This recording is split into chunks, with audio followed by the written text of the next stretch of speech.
जय भीम साथियों, मैं विजय गौतम। इस समय मैं मान्यवर कांशीराम स्मारक आया हूँ। आज मान्यवर कांशीराम साहब की परिनिर्वाण तिथि है, जो कि 9 अक्टूबर को होती है।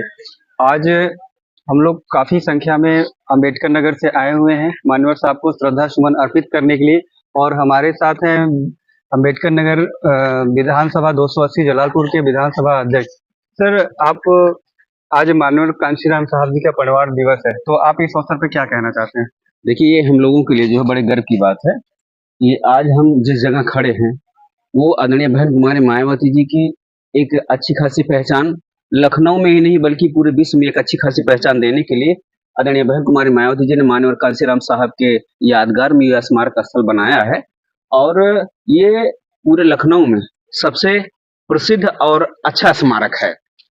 मैं मान्यवर कांशीराम साहब को सत सत श्रद्धांजलि, भावभीनी श्रद्धांजलि देता हूँ।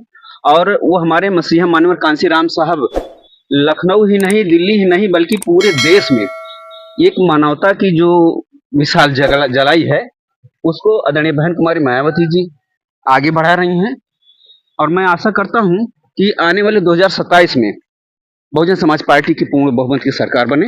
बहन जी ने बहुजन समाज को तो इतना बड़ा मान्यवर साहब स्मारक दे दिया है, जबकि लोगों विपक्ष को लगता है कि ये चीजें गलत हो रही है, ऐसा क्यों? देखिए, ये विपक्ष का मुद्दा है। वो लोग तमाम तरीके के तमाम अपने मतलब अपने महापुरुषों अपने पूर्वजों की जो मूर्तियां बनवा रहे हैं उस पर कोई टीका टिप्पणी नहीं करता है। जब आदरणीय बहन कुमारी मायावती जी ने अपने महापुरुषों को जागृत करने का काम किया, आदरणीय बहन कुमारी मायावती जी ने जब अपने समाज के बहुत से महापुरुषों की मूर्तियां लगवाने की तब उनको खलने लगे। तब उनको ये लगा कि अब शूद्र भी जाग गया है, अब दलित भी जाग गया है। वो अपने महापुरुषों को जो है वो समझने लगा है।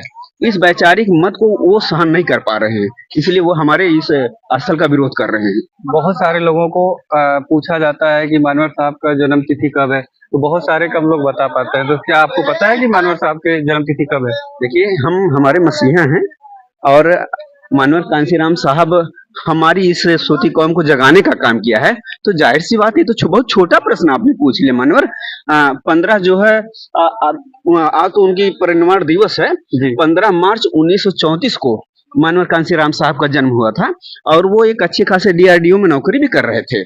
लेकिन बाबा साहब के मिशन को जब उन्होंने समझा, बाबा साहब के मिशन को लेकर चलने की कस्में खाई। मान्यवर साहब अपने दलित शोषित कौम को जगाने के लिए वो साइकिल से पूरे देश में भ्रमण किया और एक अच्छी खासी तादाद में दलितों को जगाने का काम किया। और उन्हीं की बदौलत 4 बार बहन जी की सरकार बनी।